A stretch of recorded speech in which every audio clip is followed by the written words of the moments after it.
સુરત શહેરમાં જમિયત ઉલમાએ હિન્દ દ્વારા મદ્રસા વિરુદ્ધ ખોટા પ્રચાર રોકવા બાબતે કલેક્ટરને આવેદનપત્ર આપવામાં આવ્યું। આજે કલેક્ટર ઓફિસે જમિયત ઉલમાના તમામ કાર્યકર્તાઓ સાથે કોંગ્રેસ નેતા અસલમ સાયકલવાળા સાથે મુસ્લિમ નાગરિકોને સાથે રાખીને હાલમાં મદ્રસા વિશે ખોટા પ્રચાર કરવામાં આવી રહ્યા છે તથા મુસ્લિમ મદ્રસાને કટ્ટરવાદ આતંકવાદી તાલીમ આપવામાં આવે છે। આ આરોપો સંપૂર્ણ નિરાધાર છે, જે બાબતે આના ખોટા પ્રચારો રોકવા અને જે આવા ખોટા પ્રચાર કરે છે તેના પર કડક કાર્યવાહી કરવા માટે આવેદનપત્ર આપવામાં આવ્યું। આ સાથે આવેદનમાં કહેવામાં આવ્યું કે ઉત્તરાખંડ સરકારે 30 મદ્રસા પર પ્રતિબંધ હટાવ્યો। કોર્ટમાં સાબિત થયું કે મદ્રસા પર લગાવવામાં આવેલા બધા આરોપો ખોટા છે। આ ઘટના સાબિત કરે છે કે મદ્રસાઓ વિરુદ્ધ ચલાવવામાં આવતા પ્રચારનો હકીકત સાથે કોઈ સંબંધ નથી। ભારતના સંવિધાનની જુદી જુદી કલમો મુજબ નાગરિકોને પોતાના ધર્મનું પાલન કરવું, ધાર્મિક શિક્ષણ આપવાનું અને પોતાની શૈક્ષણિક સંસ્થાઓ ચલાવવાનો સંપૂર્ણ સ્વતંત્રતા છે। મદ્રસાઓ જ અધિકાર હેઠળ શિક્ષણ આપે છે। અહીં માત્ર ધાર્મિક જ્ઞાન જ નહીં પરંતુ નૈતિકતા, સત્ય, ઈમાનદારી અને દેશપ્રેમની શિક્ષા પણ આપવામાં આવે છે। આ સાથે મદ્રસાઓ સરકાર પાસેથી કોઈ ગ્રાન્ટ કે સહાયતા લેતા નથી, તેઓ સમાજના સહકાર અને દાનથી ચાલે છે। તેથી મદ્રસાઓ દેશની આર્થિક વ્યવસ્થા પર ભારણ નથી અને દરેક દેશવાસીને આમંત્રણ આપીએ છીએ કે તેઓ આવી મદ્રસાનું નિરીક્ષણ કરે। સાથે સવારના 7 થી 11 વાગ્યા સુધી અને બપોરની પાળી 2:30 થી સાંજે 4:30 વાગ્યા સુધી ચાલે છે। મદ્રસાઓમાં શાંતિ અને સુવ્યવસ્થા છે। ઘણી શાળાઓમાં શિક્ષકો પર હુમલા થાય છે, વિદ્યાર્થીઓ વચ્ચે હિંસા જોવા મળે છે, પરંતુ મદ્રસાઓમાં આવી કોઈ ઘટના બનતી નથી।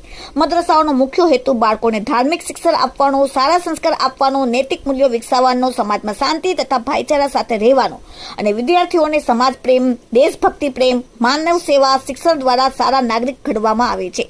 એટલું જ નહીં પણ દેશની CID પર ગુપ્તચર એજન્સીઓ મદ્રસાઓની સતત દેખરેખ રાખે છે। આજ સુધી કોઈ પણ મદ્રસામાંથી હથિયાર કે ગેરકાયદેસર પ્રવૃત્તિ પકડાઈ નથી। મદ્રસાઓના દરવાજા હંમેશા ખુલ્લા રહે છે અને CCTV કેમેરા લગાડવામાં આવે છે। કોઈ પણ અધિકારી કે નાગરિક આવીને જાતે નિરીક્ષણ કરી શકે છે।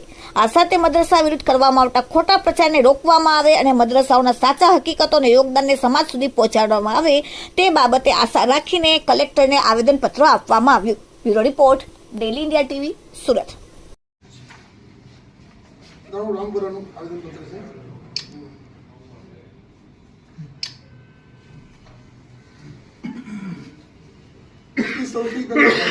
સરકાર રૂપિયા કોઈ દિવસ કોઈ મદરસા ગ્રાન્ટ માંગી નથી આજ દિવસ સુધી।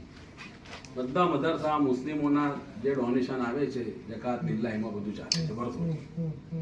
કોઈ એવું પણ નથી કે હવે ફોરેનથી પૈસા આવે છે, એ પણ સરકારે સ્ટોપ કરી દીધા 2014 પરથી। ઘણા મદરસા પણ બધું ચાલે છે। સરકાર પાસે કોઈ આર્થિક મદદ દેતા નથી કે સરકાર પર આર્થિક ભારણ આવે।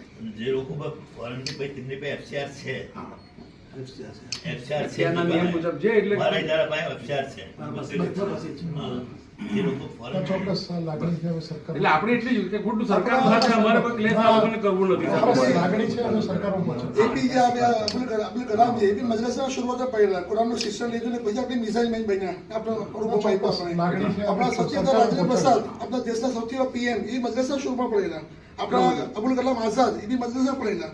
તે મદ્રસામાં જે આઝાદીના લડવૈયા મુજાહિદીન ને 55,000 શહીદ કરવામાં આવેલા, તો તેની મુજાહિદીનને લડવૈયા પેદા કરવા માટે 1866માં દારૂલ દેવબંધની સ્થાપના થઈ અને મકસદ દિલને આઝાદ કરવાનો। એની બધી એ શાખાને બનાવ્યો છે। એના ઇનડાયરેક્ટ બધા આ પડાવનારા બધા વિદ્વાનોને આરેલું છે।